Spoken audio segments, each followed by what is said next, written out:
కృప కలిగిన దేవుని సన్నిధానంలో చేరిన మనమందరం కూడా ఆ కృప కలిగిన దేవుని స్తుతిద్దాం.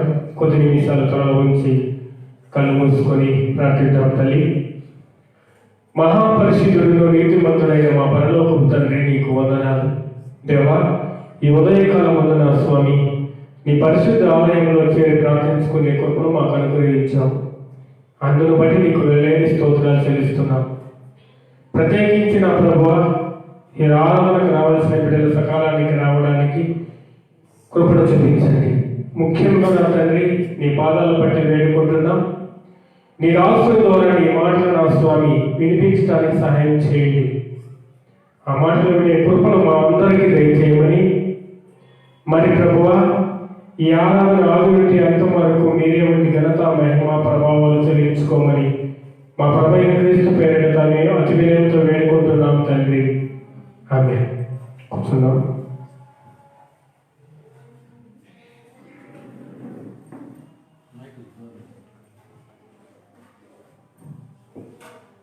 స్తుతి పాట పాడుకునే దేవుని నామాన్ని మహిమపరుస్తాం.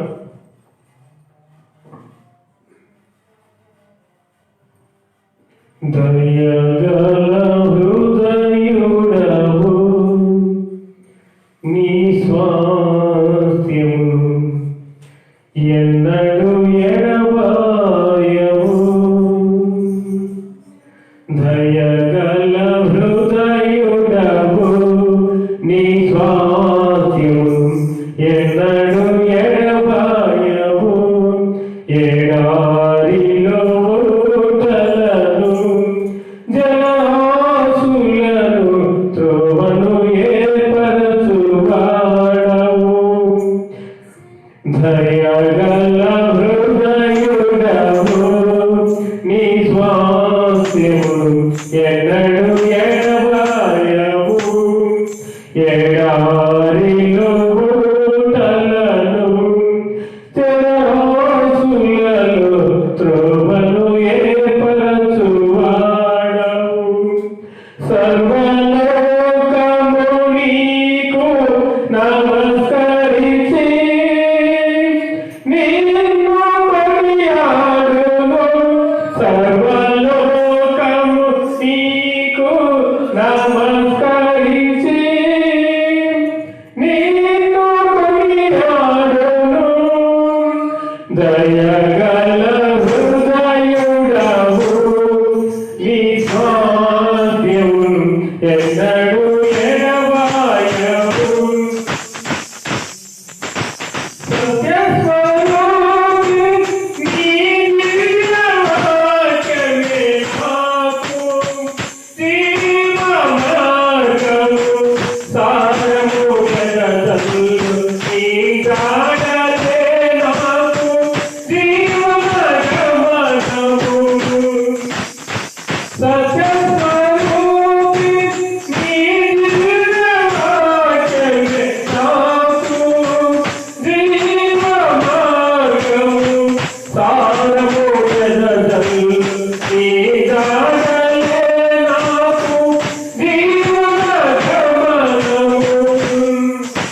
తండ్రి వ్యవసాయకుడా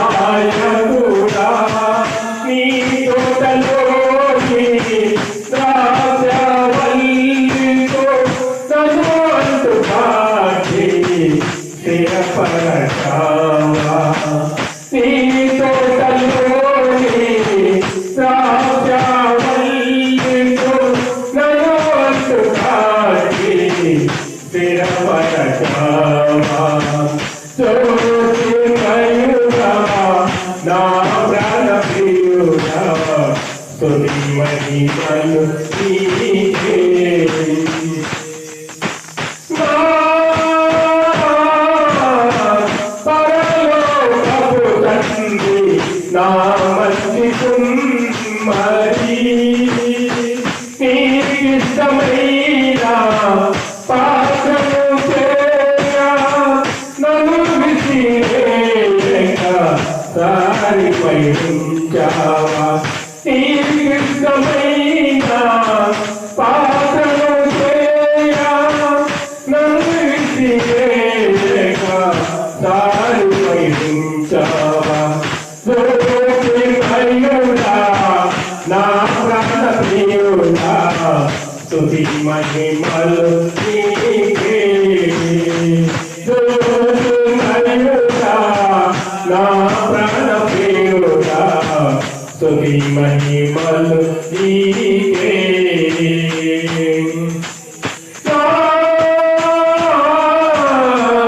తండ్రి కుమారా పరిశుద్ధాత్ముడా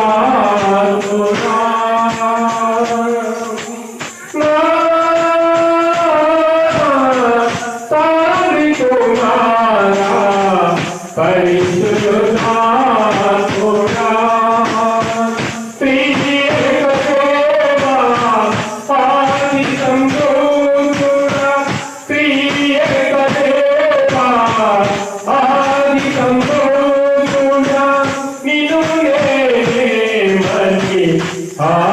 ఆరాధించగా జ్యోతిర్మయుడా నా ప్రాణ ప్రియుడా స్తుతి మహిమలు నీకే జ్యోతిర్మయుడా నా ప్రాణ ప్రియుడా స్తుతి మహిమలు నీకే జ్యోతిర్మయుడా నా ప్రాణ ప్రియుడా స్తుతి మహిమలు నీకే హల్లెలూయా హల్లెలూయా దేవుడు ఒక వ్యక్తిని ఎన్నుకున్నాడు.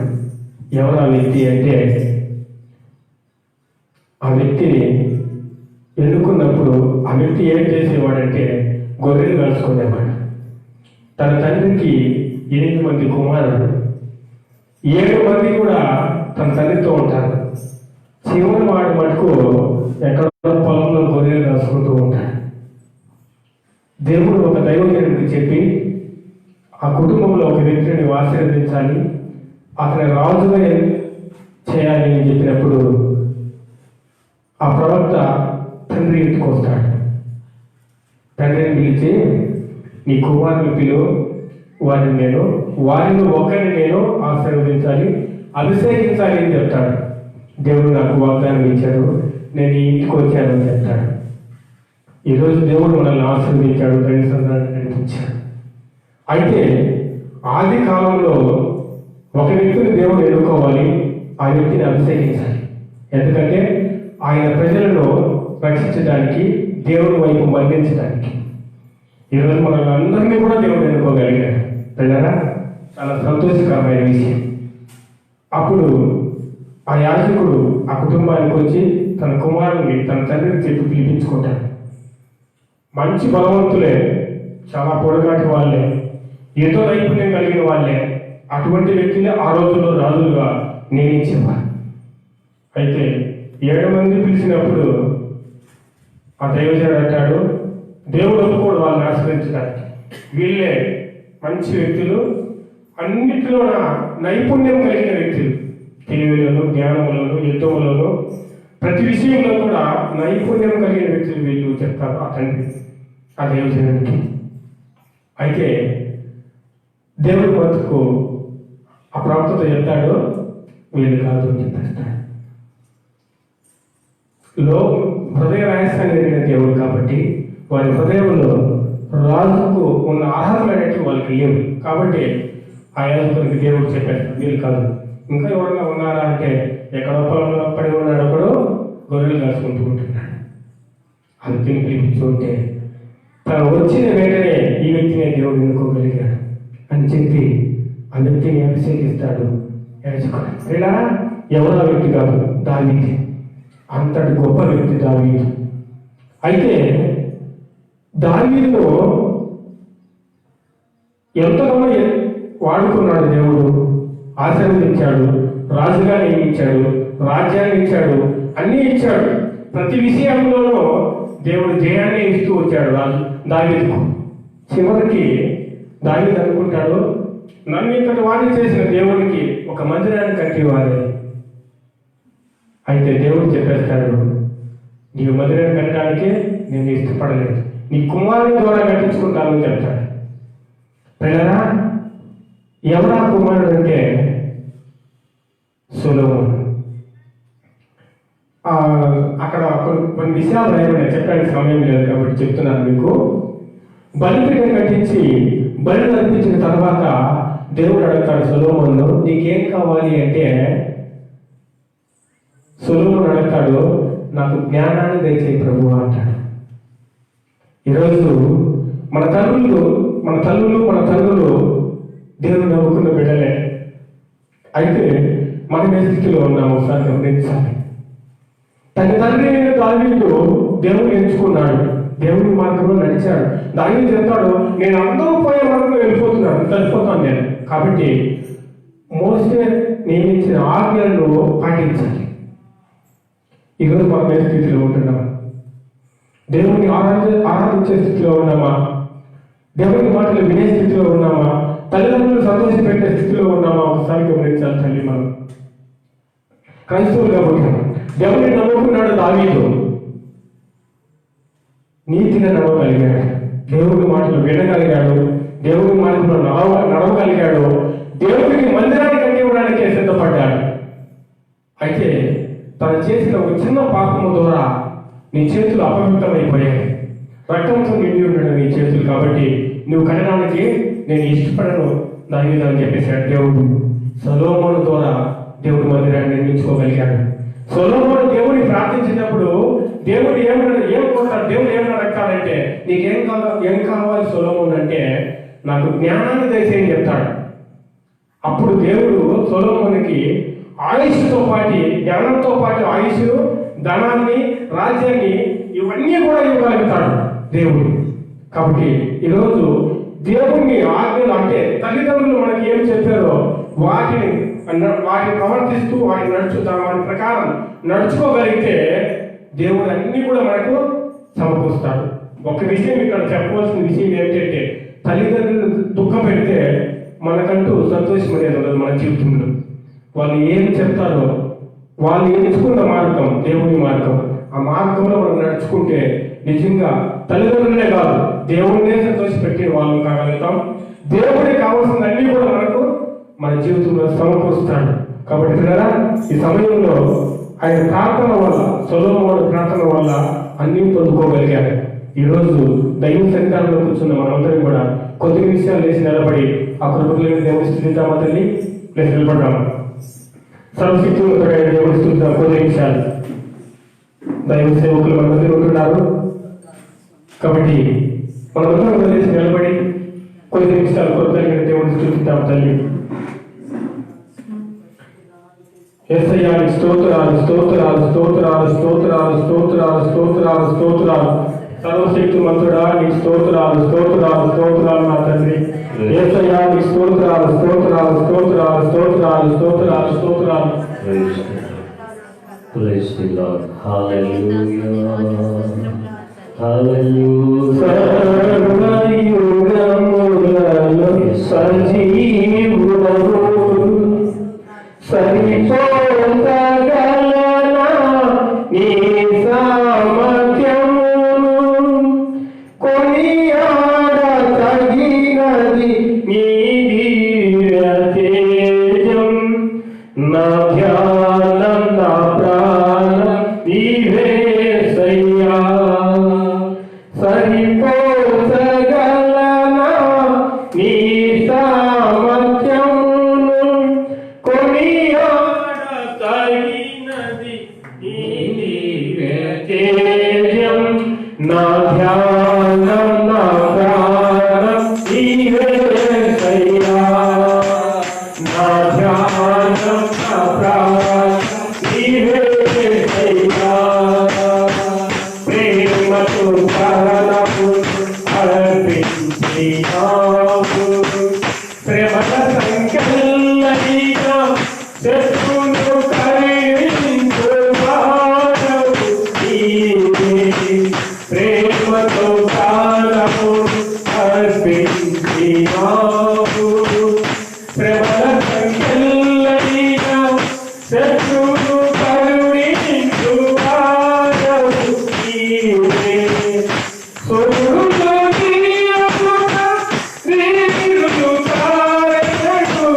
జగతికి జయించిన జయశ్రీలుడా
దేవానికి స్తోత్రాలు. హల్లెలూయా హల్లెలూయా. యేసయ్యానికి స్తోత్రాలు. ప్రభుని మనం స్తుతించే ఆరాధన చేద్దాం. గ్లోరీ హల్లెలూయా. ఎక్కడ ఇద్దరు కూడి ఉంటారో వారి మధ్యన నేను ఉంటాను అని సెలవిచ్చిన దేవుడైన ఆయన మన మధ్యన ఉన్నాడు. ఆ ప్రభు మన మధ్యన ఉన్నాడు. తన కార్యాన్ని ప్రభు అయిన చేసేవాడన్న హల్లెలూయా హల్లెలూయా హల్లెలూయా హల్లెలూయా హల్లెలూయా హల్లెలూయా హల్లెలూయా హల్లెలూయా. యేసయ్యాకి స్తోత్రం స్తోత్రం స్తోత్రం స్తోత్రం స్తోత్రం స్తోత్రం. ఓ గ్లోరీ హల్లెలూయా హల్లెలూయా హల్లెలూయా హల్లెలూయా హల్లెలూయా హల్లెలూయా హల్లెలూయా హల్లెలూయా హల్లెలూయా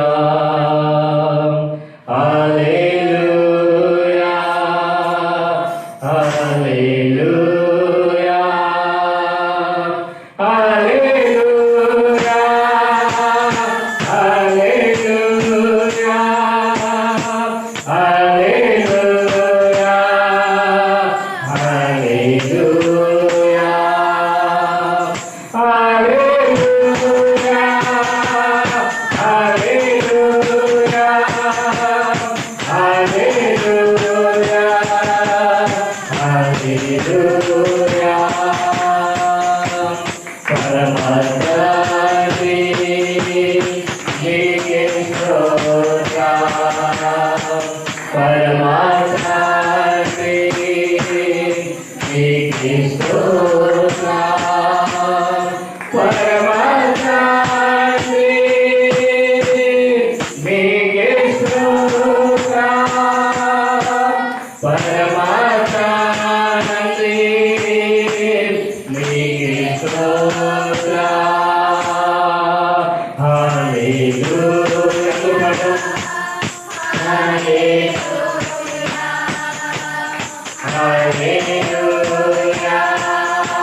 యేసు ప్రభు మీకే స్తోత్రం హల్లెలూయా యేసయ్యా ప్రభు మీకే స్తోత్రం యేసు ప్రభు మీకే స్తోత్రం యేసు ప్రభు మీకే స్తోత్రం యేసు ప్రభు మీకే స్తోత్రం యేసు ప్రభు మీకే స్తోత్రం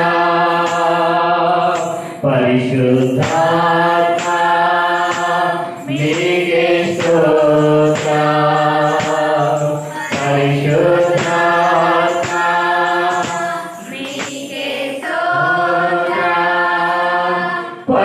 పరిశుద్ధాత్మ మీకే స్తోత్రం పరిశుద్ధాత్మ మీకే స్తోత్రం పరిశుద్ధాత్మ మీకే స్తోత్రం పరిశుద్ధాత్మ మీకే స్తోత్రం హల్లెలూయా అందరూ పాడదాం ఎదురు చేతుల పైకి ప్రభు నామములో చేద్దాం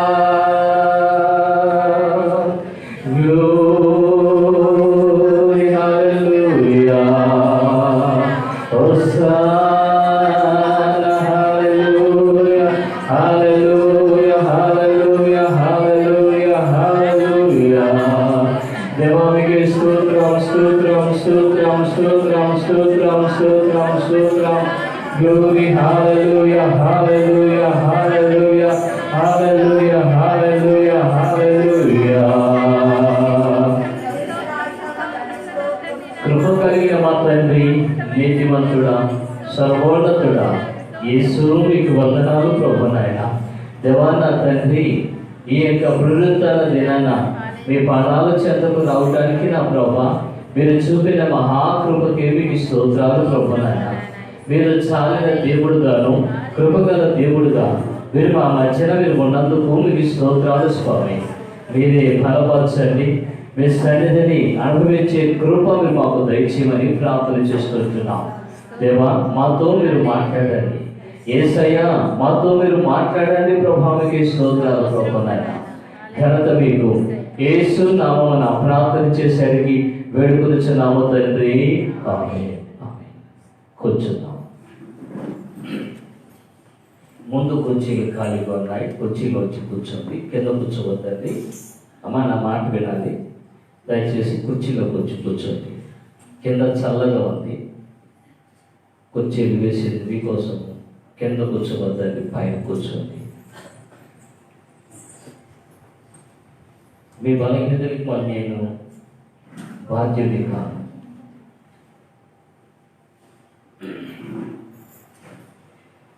హల్లెలూయా దేవునికి మహిమ కలుగునుగాక మరి యొక్క ఉదయకాలము పాదాలు యేసయ్య పాదాల చెంతకు రావటానికి ప్రభు తన కృపను మనకైనా దయచేసి ఉన్నాను ఈరోజు దేవుడు ఒక ప్రత్యేకమైన సందేశాన్ని కూడా ఆయన ఇస్తూ ఉంటున్నాడు ఆయన ఇచ్చే సందేశము ఒక ప్రత్యేకత మనకు కనపడతా ఉంది అయితే ఈ మాటల్ని చాలా జాగ్రత్తగా మనం గ్రహించాలి, జాగ్రత్తగా మనం వినాలి. మరి దేవుని మాటలు వింటున్నప్పుడు ఎవరు కూడా మాట్లాడద్దండి, మరి ఎవరు తిరగద్దండి, కుర్చీలు ఇటు అటు జరపద్దండి. మీకు వేసిన కుర్చీలు మీరు వచ్చి నెమ్మదిగా కూర్చుంటే చాలు, కుర్చీలు లాగి కూర్చుంటాం, అవి కూడా చేయద్దండి. ఎందుకంటే దేవుని సన్నిధి మధ్య ఉన్నప్పుడు ఎలాంటి డిస్టర్బ్ అనేది ఉండకూడదు. హల్లెలూయా, హల్లెలూయా, హల్లెలూయా, హల్లెలూయా, హల్లెలూయా. దేవుని ఘనమైన పాదాలకు స్తోత్రం. మరి ఈరోజు ఒక ప్రత్యేకమైన మాట మనం చదువుకుందాం. ఇర్మియా గ్రంథములో నుంచి ఇర్మియా గ్రంథము 1వ అధ్యాయము 17వ వచనాన్ని మనం చదువుకుందాం. ఇర్మియా గ్రంథము 1వ అధ్యాయము 17వ వాక్యాన్ని చదువుకుందాం. కాబట్టి నీవు నడుము కట్టుకొని నిలవబడి నేను నీకు ఆజ్ఞాపించినదంతయు వారికి ప్రకటన చేయి, భయపడద్దు, లేదా నేను వారి ఎదుట నీకు ఏం పుట్టిస్తాను? నేను భయాన్ని పుట్టిస్తాను. ఆమేన్. దేవుడు రివర్స్ అయినాడు. దేవుడు రివర్స్ అయిపోయి ఎంతవరకు మీరున్నారు, దేవుడు ఈరోజు స్టార్ట్ చేశాడు. ఆయన రివర్స్ అయినాడు. నేను ఉదయకాలము ఈ వాక్యాన్ని ధ్యానం చేస్తున్నప్పుడు చూసేటప్పుడు నాకేదో ఒక విధమైన ఆ భయం కూడా నాకు ఏర్పడింది. అదే సమయంలోనే మరి ఇక్కడ మనం చూసుకుంటున్నప్పుడు ఈ వాక్యంలో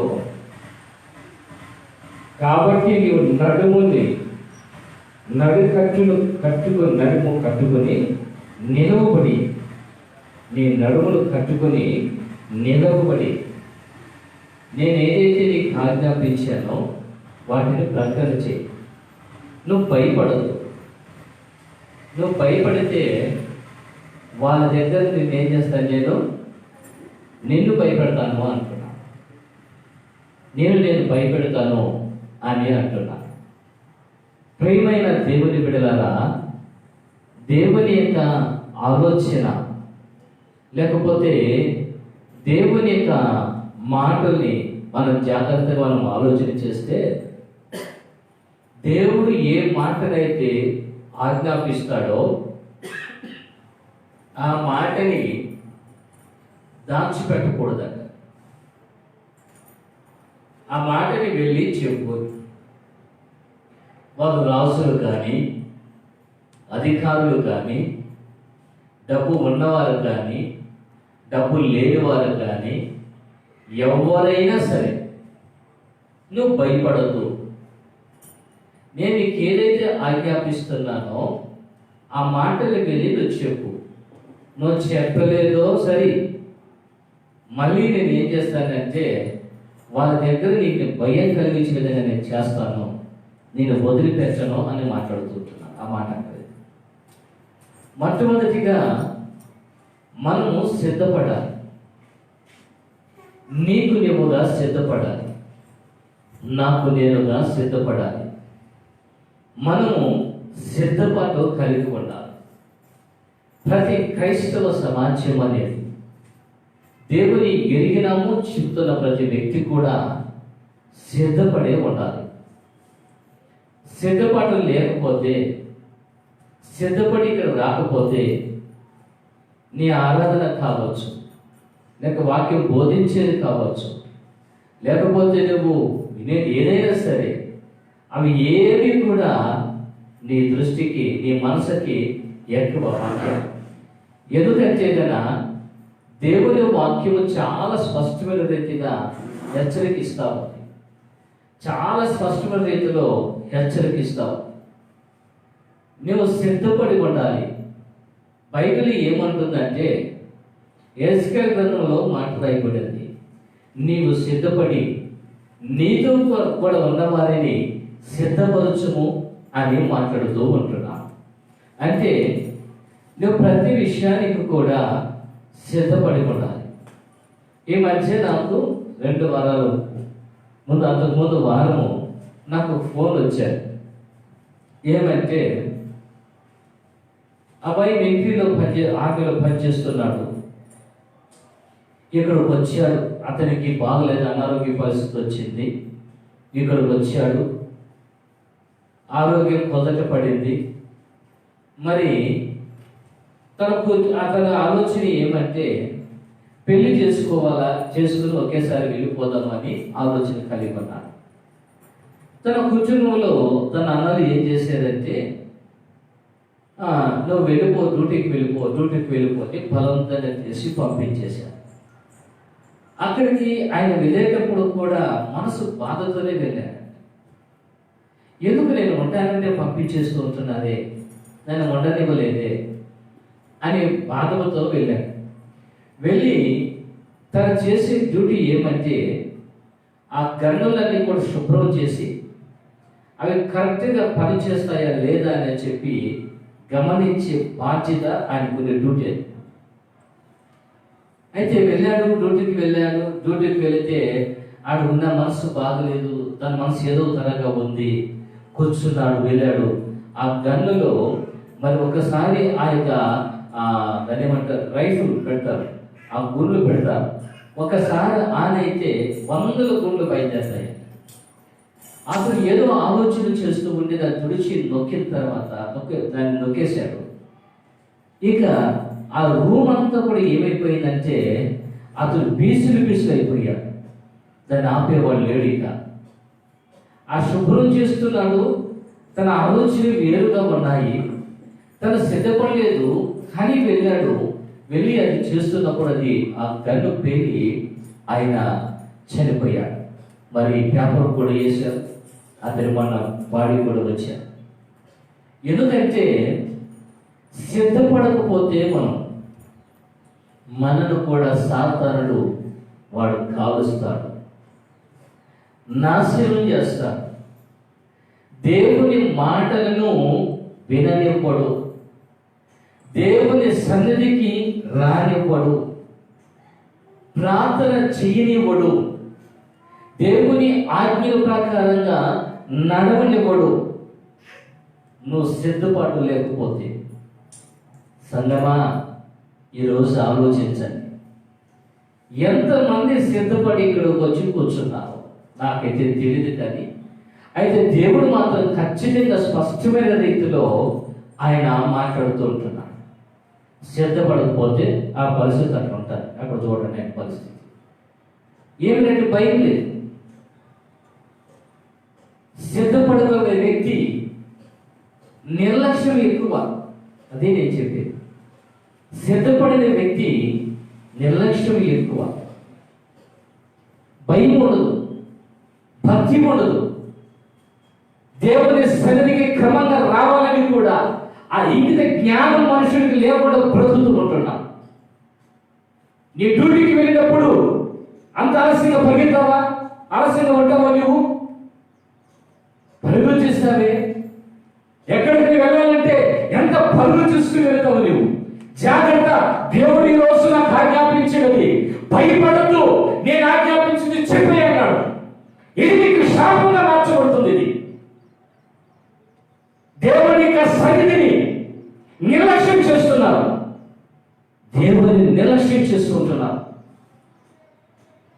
ఆరాధన అంటే, ప్రార్థన అంటే, వాక్యం అంటే లేదు.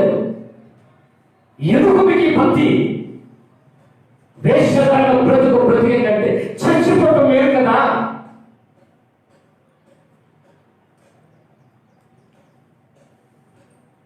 కాస్త పైన భక్తి లేదా మీకు? ఆ భక్తి కలిగి జీవించే మీకు లేదా? అవసరం లేదు. దేవునికి అలాంటి వ్యక్తులు అవసరం లేదు. ఒక్కసారి క్రమంగా దేవుని ఆరాధించేవారు. నా సంఘంలో ఎంతమంది, మా సంఘంలో అంతమంది అని చెప్పుకొని మురిసిపోయేది. దేవుడు ఆ విషయాన్ని ఏమాత్రం కూడా సంతోషించాడు. సోమరులారా నిద్ర మేల్కోండి, సోమరులారా సమయానికి రండి. దేవుని ఆరాధన చెయ్యండి. అందుకే అంటున్నాడు, నువ్వు భయపడతావో నేను నిన్ను భయపెడతాను. దేవుడు నాకు చెప్పాడు. నాకు ఆ భయం ఏర్పడుతూ ఉంది. నీకు భయం అంటే చెయ్యి. అంటే నీకు ఒక స్వార్థము, దేవుడికి ఒక స్వార్థమా? దేవుడు నీకు అన్ని అనుగ్రహించాడు కదా, దేవుడు నీకు అన్ని ఇచ్చాడు కదా, ఎందుకు నీకు అంత స్వార్థం? అది జాగ్రత్త సుమి. ప్రభు మాట్లాడుతున్న మాటని చాలా జాగ్రత్తగా తీసుకోండి. క్రమము లేని ఆరాధన, క్రమము లేని ఆ యొక్క వాక్యము, క్రమము లేని ప్రార్థనలు, ఇవన్నీ ఎందుకు మనకి? అన్ని పనులు అయిపోయి వండి పెట్టేసుకొని నెమ్మదిగా రావాలా? అదేనా? ఇర్మియా భయపడ్డాడు, చిన్న పిల్లవాడు. దేవుడు చెప్పే మాట చెప్పడానికి భయపడుతున్నాడు. ఇర్మియా, భయపడద్దు, నువ్వు భయపడద్దు, నేను నీకు తోడే ఉన్నా, నీతో నువ్వు బాగున్నావు, నేను నీతో ఉన్నా, ఖచ్చితంగా అంటున్నా. వచ్చేవారు టైంకి రాకపోతే రావద్దండి చర్చికి. ఏమైతే ఖచ్చితంగా చెబుతున్నామని అంటున్నారేమో. క్రమము లేకుండా సమయానికి రాకుండా ఎందుకు వచ్చి ఏ ప్రయోజనం మనకి?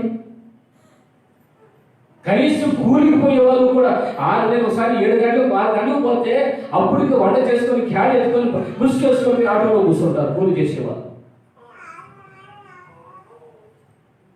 పని వెళ్ళేటప్పుడు వాళ్ళు డ్యూటీకి వెళ్ళేటప్పుడు వీళ్ళ ఇంటికి వెళ్తామా, ప్రార్థన టైం అయిపోయి సాయంత్రం ప్రార్థన చేసుకుంటారు.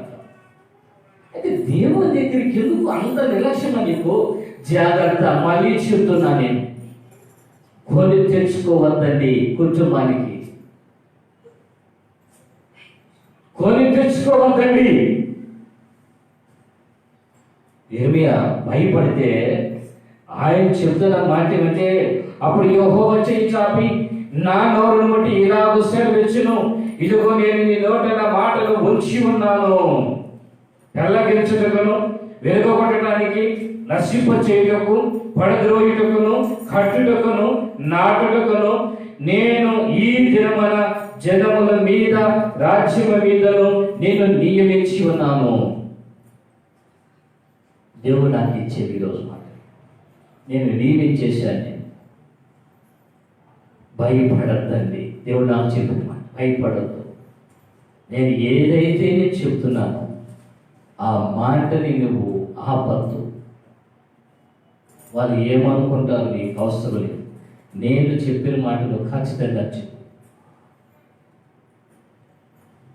ప్రియులారా, దేవునికి మనం ఎంత మనం లోపడితే అంత మన గొప్ప ఆశీర్వాదాలు, గొప్ప మేలు మనం పొందుకుంటాం. కాబట్టి నీవు నడుము కట్టుకొని నిలవబడి సిద్ధపడి నిలబడండి. నీకు ఏదైతే ఆజ్ఞాపిస్తానో వాటిని నువ్వేం చేయాలి? నువ్వు ప్రకటించు, భయపడద్దు. లేదా నేను వారి ఎదుట నీకేం కలిగిస్తాను? భయాన్ని పుట్టింపచేస్తాను. ఇది మాత్రం వాస్తవం. నీకు ఆ భయం అనేది వస్తా ఉంది అంటే నువ్వు ఆయన ఆజ్ఞని అనుసరించలేదు. ఈరోజు మనుషునికి భయాలు, సమస్యలు, ఇది ఏం చేస్తుందో, ఈ వ్యాధి ఏం చేస్తుందో, ఈ సమస్య ఏం చేస్తుందో. నాకు ఒకే కాలం ఒక ఆలోచన నాకు వచ్చింది. ఏమంటే, ఇప్పుడు కరోనా వ్యాధి ఉంది అని తెలిసిన వ్యక్తి నాకు కరోనా వ్యాధి ఉంది అని చెప్పి నేను అన్నాను అనుకోండి, పాస్టర్కే కరోనా వ్యాధి చర్చకు వెళ్ళిపోయిండ్రా అంటారు. అంటే వాళ్ళ ఉద్దేశం ఏమి? చర్చ అంతా కూడా వచ్చేస్తుంది అని. మళ్ళీ ఏమంటే, ఇక లేదు ఇట్లా కాదు ఇది. మళ్ళీ కొంతమంది అంటారు, అప్పటి నుంచి నేను తెచ్చుకోలేదు కాబట్టి మాకు సంబంధం లేదు. నేను అనుకున్నా, నాకు రాదు, వచ్చే ప్రసక్తి లేదు, దేవుడు నాకు కాపుదలు పెట్టేశాడు, వస్తే మీ పేరు మేము కూడా చూసుకొని ఆడపెట్టడం మానదు. అప్పుడైనా క్రమంగా ఉంటారేమో నాకు అనిపిస్తాం. ఎందుకండి కరోనా వ్యాధిని చూసి భయపడతాం మనము. ఈరోజు దేవుని ఆజ్ఞని నేను అనుసరించలేదే అని భయం లేదా నీకు? కరోనా వ్యాధిని చూసి భయపడతాం మనము. పాపను చూసి నీకు భయం లేదా నీకు? దేవుడు అంటే నీకు భయం లేదా నీకు? ఆయన ఏం చేస్తాడులే, మనం ఏమంటే ప్రార్థన చేయబడి తెలియదు ప్రభా, మీరు ప్రేమామయుడు శాంతిమూర్తి నాయన, అయ్యా మీరు కరుణామయుడు ప్రభా. ఎందుకు? మేము యాదవలము, మేము లోపలేదు, మేము పరిమాణము, కాబట్టి మమ్మల్ని నువ్వేమి. ఆయన ఊరుకునేవాడు కాదు. నోట మాట వస్తే ఆ మాట ఖచ్చితంగా దేవుని గారు కలుస్తారు. ఖచ్చితంగా. మళ్ళీ ఇప్పుడు చెప్తున్నా, దేవుడు నా నోటికి అధికారం ఇచ్చాడు. ఆ శక్తికి, నా మాటకి దేవుడు ఆ శక్తిని పెట్టాడు. దేవుని ఆజ్ఞ తీసుకొని వచ్చాడు. జాగ్రత్త. దేవుని విషయాల్లో దేవుడు ఆయన మాట్లాడుతుంటున్నప్పుడు ఆయన ఏ ఆజ్ఞ అయితే చెప్తున్నాడో ఆ ఆజ్ఞలను అన్ని కూడా మనం ఏం చేయాలంటే అనుసరించేవారుగా ఉండాలి. దాన్ని ఎప్పుడైతే ఆ విధంగా మనం చేయగలుగుతామో అప్పుడు దేవుడు తన కార్యాలన్నీ కూడా ఆయన జరిగించేదానికి, నిన్ను ఆయన ముందుకు నడిపించడానికి, నీ కుటుంబంలో కార్యాలు జరిగించడానికి నువ్వు ఆజ్ఞలు లోపడకుండా పెద్ద మూట డబ్బులు ఎత్తుకొని వచ్చి పడేస్తే మాత్రం దేవుడు దాన్ని కనికరిస్తాడా?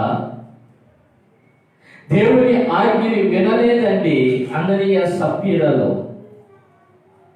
వాళ్ళే నిర్ణయం చేసుకున్నారు. వాళ్ళు మాకు అవసరం లేదు, ఇది ఎవరిది? దేవుడి. నేను చేసుకెళ్ళి ఆ పోస్టుల యొక్క పాదాల దగ్గర పడేయాలని నిర్ణయం చేసుకుని వెళ్ళి వాళ్ళు ఏం చేశారంటే ఆస్తంతా అమ్మేసే కొందరికి కట్టలు చేతికి వచ్చేసిన డబ్బులు చేతికి వచ్చిన తర్వాత ఇచ్చేదానికి మనసు రాదు.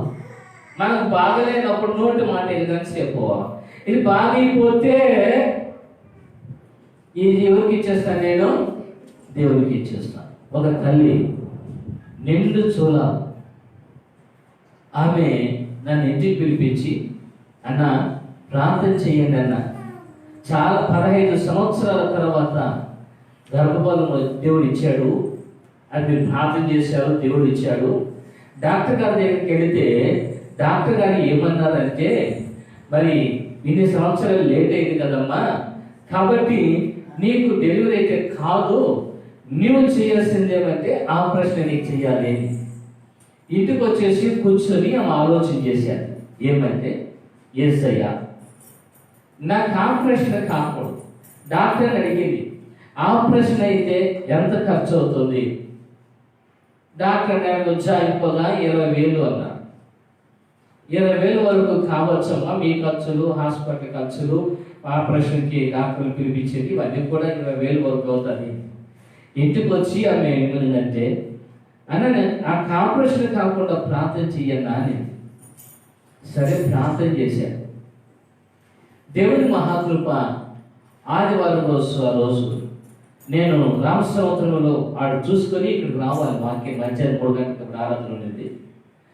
అయితే అసలు నేను ప్రార్థన చూసుకుని వచ్చే సమయము అక్కడ ప్రార్థన అయిపోతూనే ఫోన్ చేశారు, అన్న ఇక్కడ నొప్పులు అవుతున్నాయి, ప్రార్థన చెయ్యండి.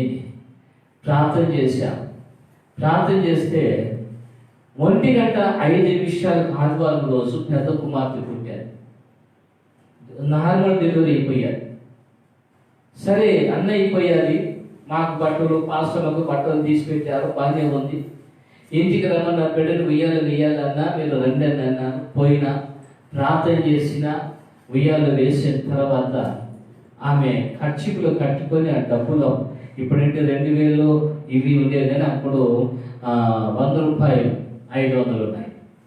అయితే ఆమె ఏం చేసిందంటే ఆ డబ్బులు కట్టుకుని మూట కట్టి ఎత్తుకొచ్చి నా చేతులు పెట్టి ఏమనిందంటే, అన్న నేను దేవుని దగ్గర ఒక తీర్మానం చేసుకున్నాను. నేను ఏమంటే, ఆపరేషన్ కాకుండా నాకు నార్మల్ డెలివరీ అయితే ఆ ఖర్చు ప్రభా నీకు ఇచ్చేస్తానని చెప్పి నేను తీర్మానం చేసుకున్నాను.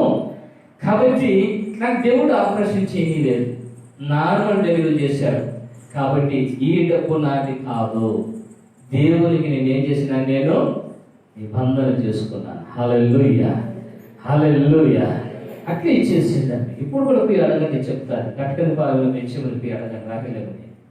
అట్లే ఇచ్చేస్తాం. ఇది కాదు, దేవుని దగ్గర నిబంధన చేసుకున్నా, ఆజ్ఞ చేసుకున్నదాన్ని, దాన్ని ఖచ్చితంగా నెరవేర్చింది. అననీయ సభ్యురాలు కూడా మంచి నిర్ణయమే తీసుకున్నారు. కానీ చేతికి లెక్క వచ్చిన తర్వాత లెక్క ఇచ్చేదానికి ఏమి రాదు మనకి, మనసురా. దేవుడు ఏమన్నా భిక్షిగాడా? ఏదైనా తీసుకోవా, తీసుకో. నేనేమనుకునేది మీరు కాకపోతే దేవుడు నన్ను పోషిస్తాడు. ఆయన ఈ రోజు వరకు నేను నిజంగానే చెప్తున్నాను, నేను దేవుడు ఆయన నన్ను ఎలా నడిపిస్తున్నాడు నాకు తెలియదు. కానీ ఏ సమయంలో ఏది కావాలో అది ప్రభు నాకు ఇస్తున్నాడు. నాకు ఇది కావాలి, ఇవ్వండి. నేను అడగటం లేదు, అడగను కూడా. నేను ఇంతవరకు అడగలేదు కూడా. ఎందుకంటే దేవుని కార్యములు దేవుడు నడిపించేవాడు, దేవుడు చేసేవాడు. మేలు పొందుకున్నంత వరకు ఒకటి, పొందుకున్న తర్వాత ఇంకొక ఆలోచన. నీకు ఎవరిచ్చినారండి మీకు అధికారము? ఎంత ధైర్యం నీకు అంటే చేతులు డబ్బులు వస్తే లెక్కలేసుకునే కొందరికి మనసు అప్పుడే మారిపోతుందా? ఎంత డబ్బా ఎంతకో ఇచ్చేది మేము వద్దు. నీకే భయము, నీకే భయం. వీళ్ళనా బాగా గమనించాల్సింది, డబ్బు అనేది మనుష్యుని ఆత్మీయ జీవితంలో పరిపూర్ణంగా చంపేస్తారు. వీరిట్లే తీర్మానం బాగు చేసుకుని ఆస్తిని అమ్మేసిన తర్వాత ఆ డబ్బులు లెక్క పెట్టే వాళ్ళు ఎవరు? చెప్పేసిన లెక్క పెట్టాల్సిన అవసరం కూడా లేదు. అదంతా ఎవరిది? దేవుంది కదా. నిర్ణయం అదే కదా అది. ఎప్పుడు కూర్చొని లెక్క పెడతా ఉంటే 500 రూపాయలు, 2,000 రూపాయలు, 1, 2, 3, 4, ఎందుకబ్బా 1, 2, 4, ఇంతదబ్బా ఒకడు దాన్నే దానికి వచ్చి ఘనంగా ఎత్తుకొని మా కోసం ప్రార్థన చెయ్యండి. మేము ఎవరికి ఇస్తా ఉన్నామేమో దేవుడు ముఖాన్ని ఉంచుతారు ఆ విషయంలో. రామాలా ఇవన్నీ వేషాలా? ఏమనుకుంటున్నారు మీరు? ఆడద్దండి దేవుని దగ్గర. భయపడద్దు. ఏమన్నా వస్తాడే ఖచ్చితంగా వచ్చేవారు వచ్చేస్తారు. పో, ఖచ్చితంగా వస్తాం. అబద్ధికులు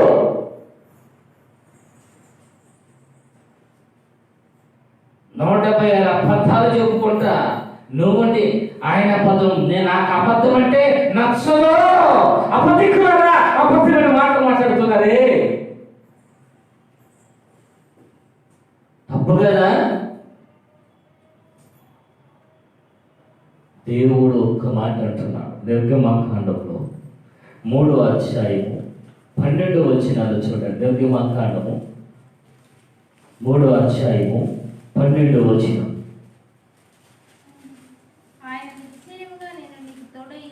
ఆయన నిశ్చయముగా నీకు ఏమంటాడంటే ఆయన తోడై ఉండును. నేను నిన్ను పంపినాను అనటానికి నీకు సూచన.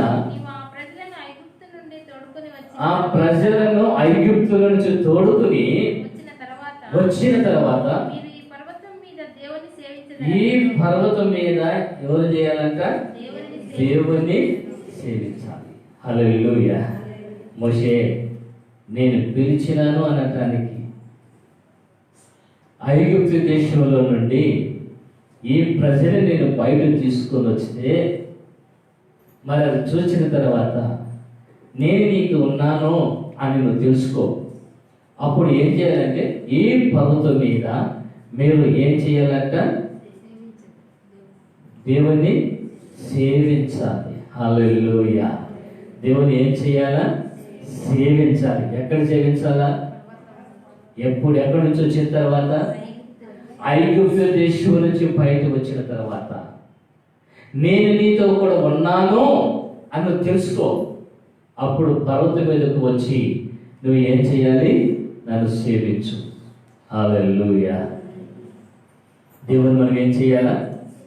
సేవించాలి. హల్లెలూయా. చేయి పైకి ఎత్తి దేవుని ఆరాధిస్తారా? హల్లెలూయా. Praise the Lord. దేవుడు నిజంగా ఆయన సేవించే విధానాన్ని ఇక్కడ అంటున్నా. నేను నీకు ఐగుప్తు దేశం నుంచి విడిపించినప్పుడు నేను నీకు ఉన్నాను అని గ్రహించు.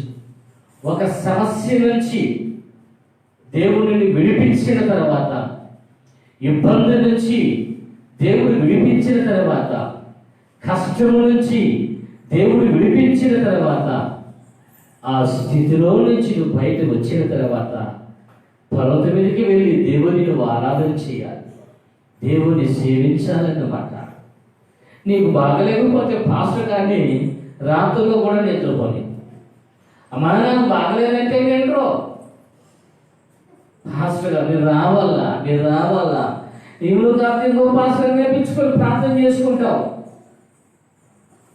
ఎందుకో బాగలేదు, ఒకరోజు బాగైపోయాడు, ఒక వారం వస్తాం, సాక్ష్యం చెప్తాం, ఒక వారం 2 గంటలు పడేస్తాం, వెళ్ళిపోతాం. మళ్ళీ కనపడి వాళ్ళు అప్పటికే టిక్ టాక్ వచ్చేసింది. టిక్ టాక్ లేకపోయింది, మంచి పని అయినా కొంచెం స్టార్ట్ అయింది. మళ్ళీ ఈ టిక్ టాక్లు ఎక్కువైపోతారు. అంటే బట్ట వాళ్ళు ఎంత గ్రిప్పులో చూసిన ఆ రోజైతే కాలు కట్టడానికి పడతారు, ఎక్కడంటే అక్కడ కూర్చో ఉంటారు. కానీ నేనా అందుకే మమ్మల్ని పోగొట్టుకోను. నేనా నాకు అవసరం లే, నా యేసయ్యకి కావాలి. నేను దేవుడు నన్ను విడిపించాడు, దేవుడు నాకు మేలు చేశాడు, దేవుడు నడిపిస్తున్నాడు, నన్ను స్వస్థత ఇచ్చాడు, నాకు విడుదల ఇచ్చాడు.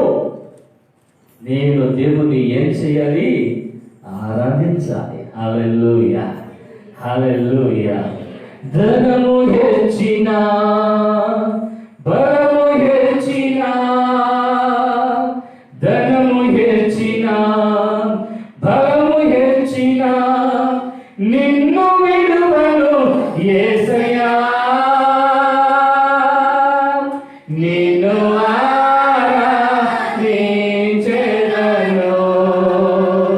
నిన్ను కీర్తించి ఘనపరతును, నిన్ను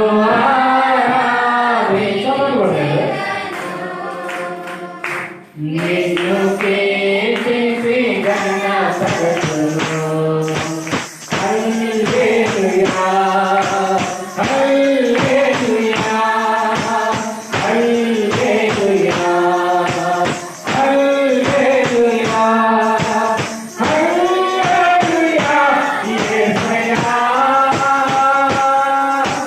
నిన్ను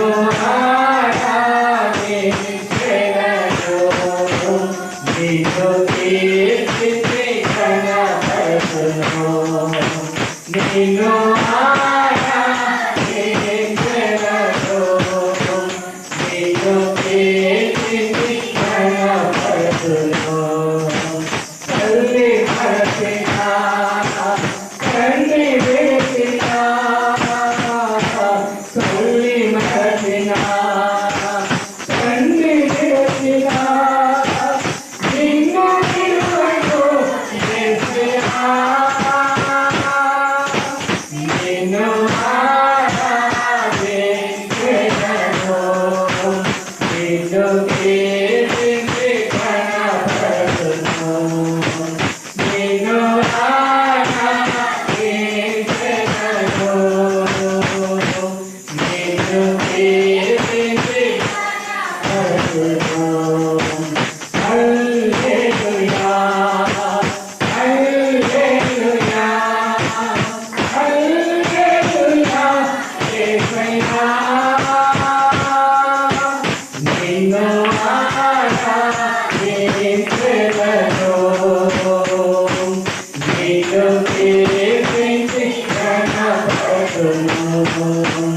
నిన్ను ఆరాధించెదను. నిన్ను సేవించి దారి భక్తినా భాగవతినా దారి భక్తినా భాగవతినా నిన్ను విడువను యేసయ్యా. నిన్ను ఆరాధించెదను. నిన్ను కీర్తించి ఘనపరచును. నిన్ను ఆరాధించెదను.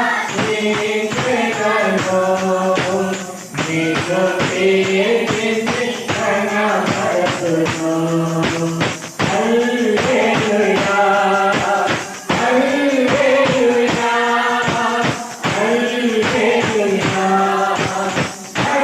హల్లెలూయా హల్లెలూయా యేసయ్యా.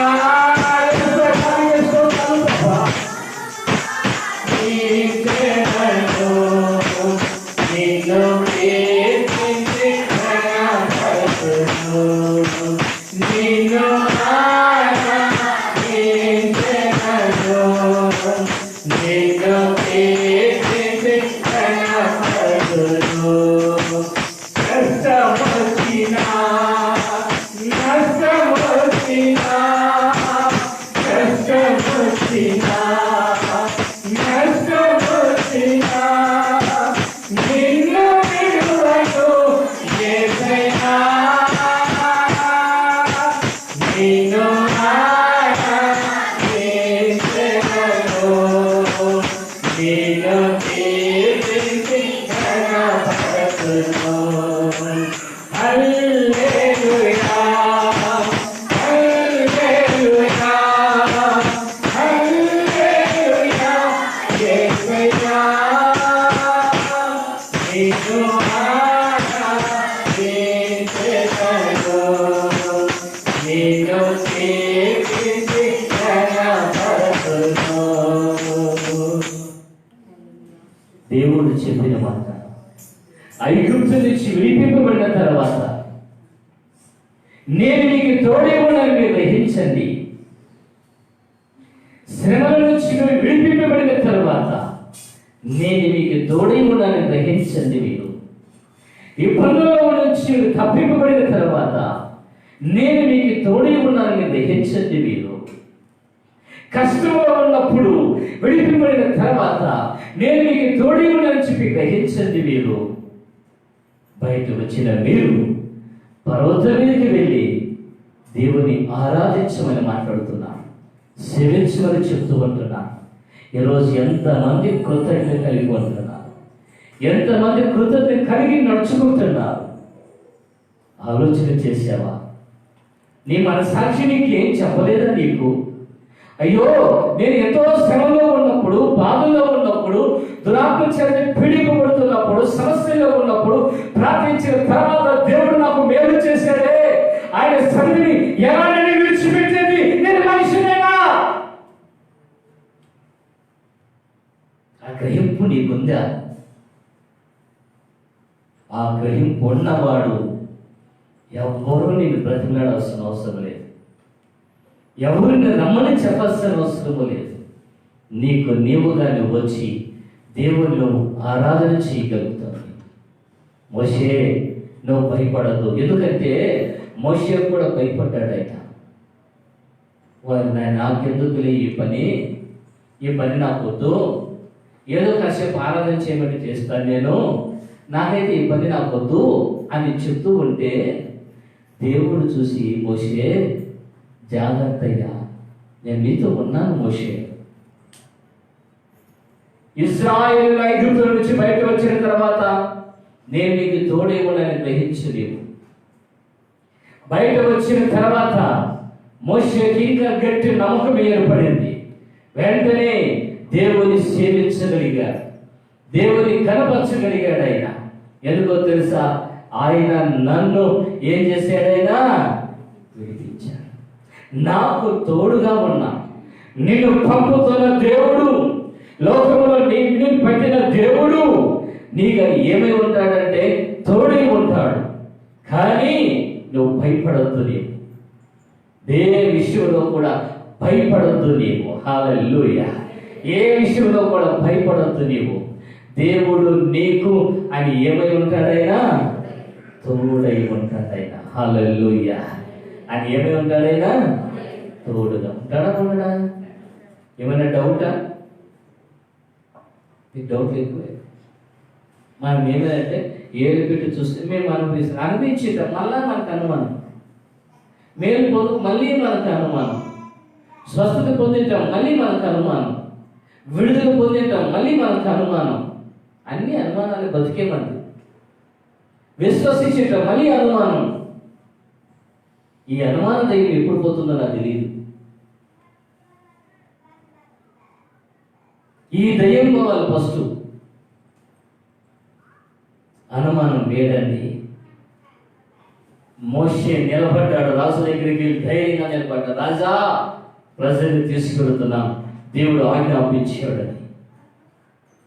అంటే ఎవరు అంత ధైర్యమా రాజు దగ్గర మాట్లాడేది? కానీ భయపడలేదు. దేవుడు ఉన్నాడు, దేవునితో మాట్లాడిన అతను నిరూపించాడు.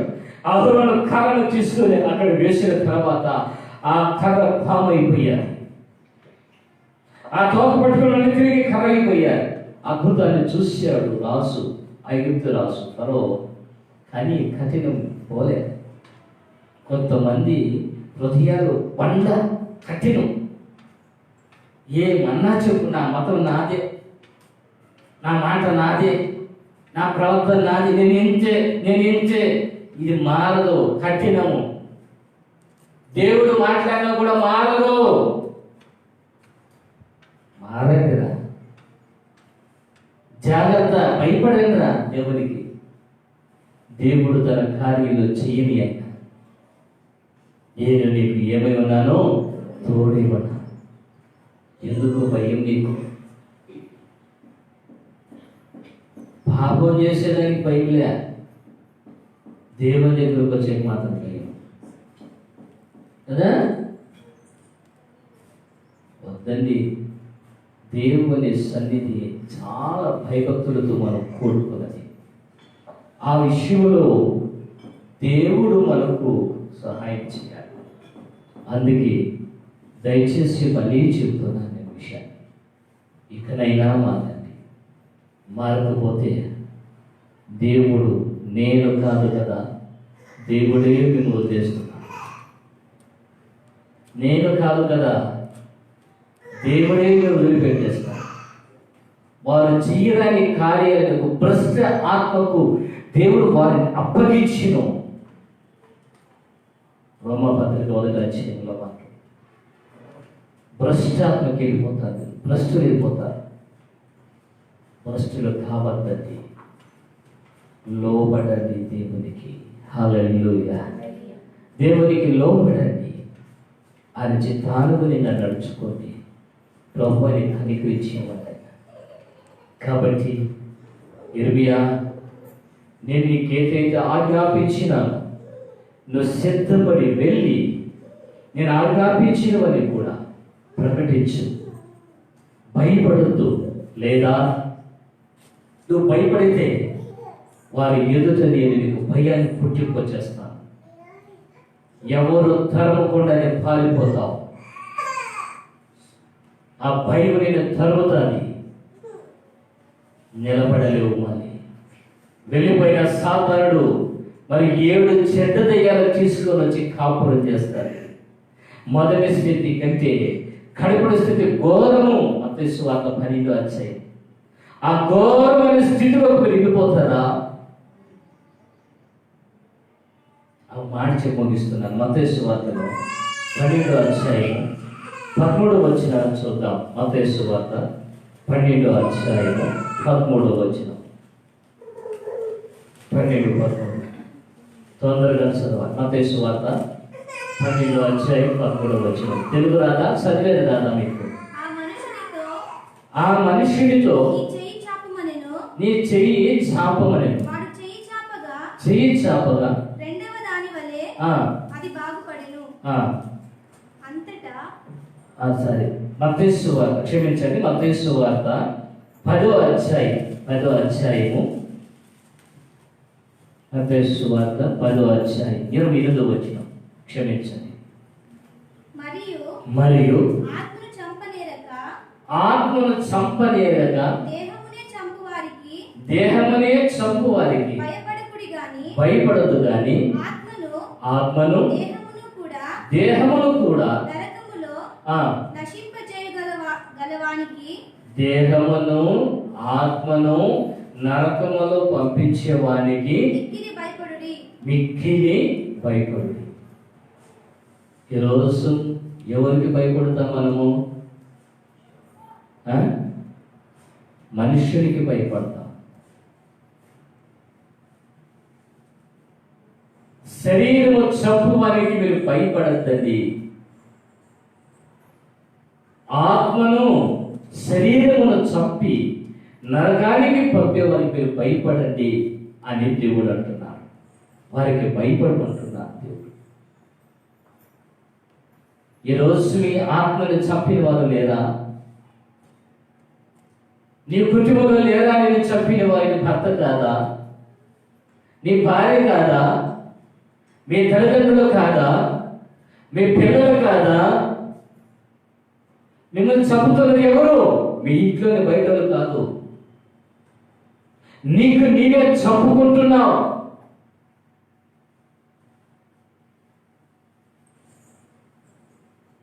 బైబిల్ చెప్తుంది, శరీరాలు చంపువానికి భయపడద్దండి.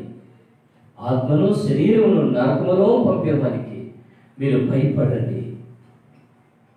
ఆత్మీయ జీవితాన్ని పాడు చేసేవారు, ప్రార్థన జీవితాన్ని పాడు చేసేవారు, దేవుని సన్నిధిని పాడు చేసేవారు చూసి భయపడేది. వాళ్ళ దూరం ఎక్కువండి.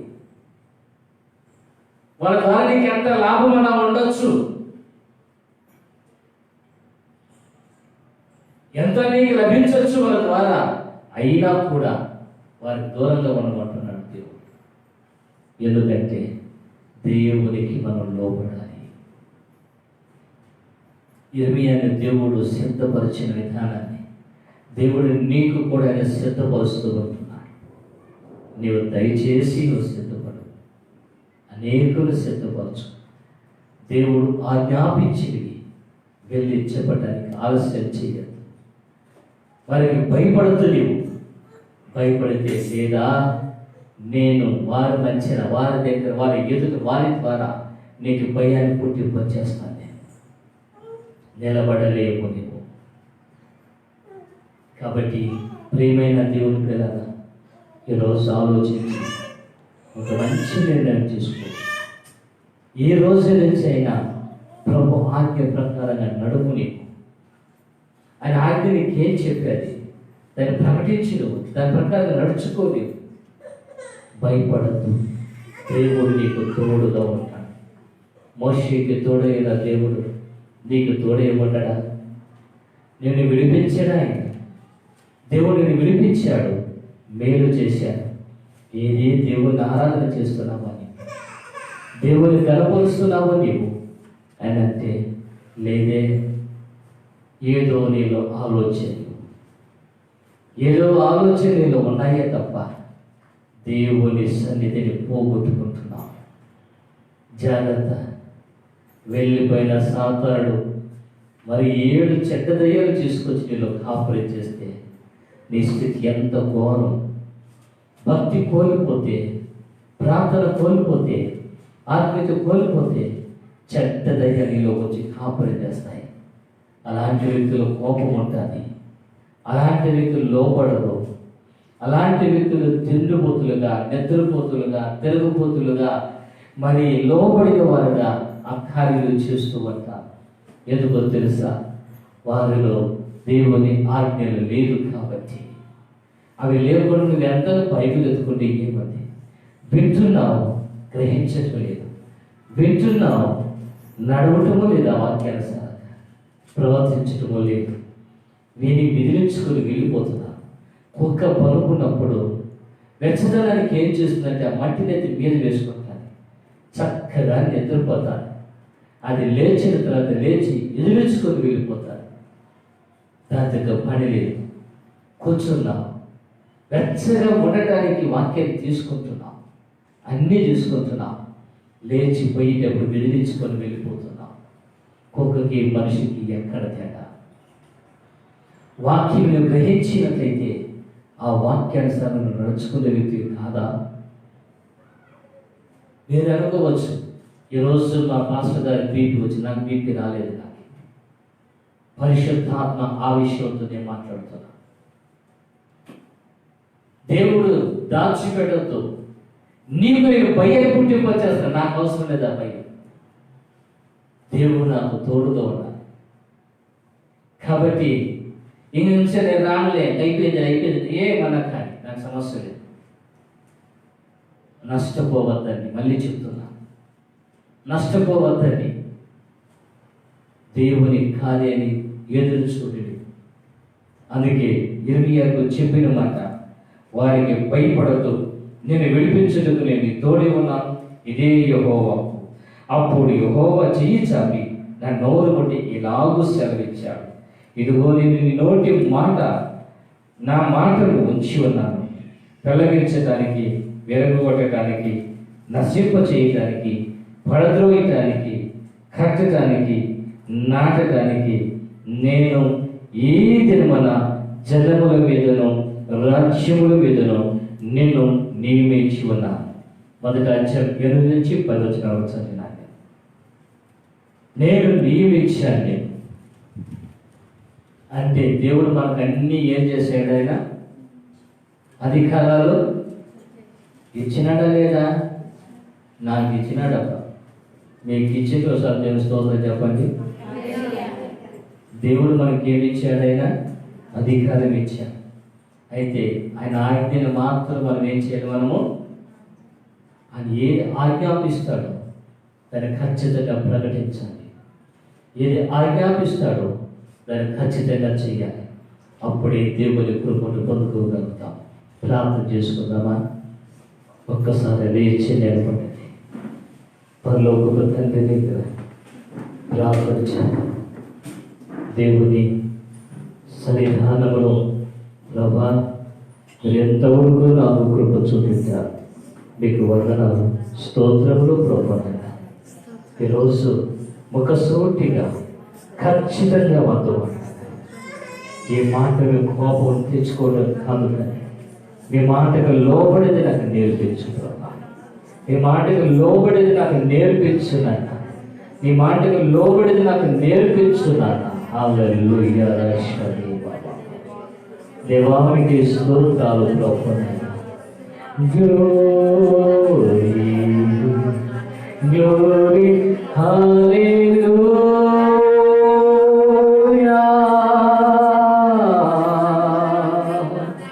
గ్లోరీ గ్లోరీ హల్లెలూయా.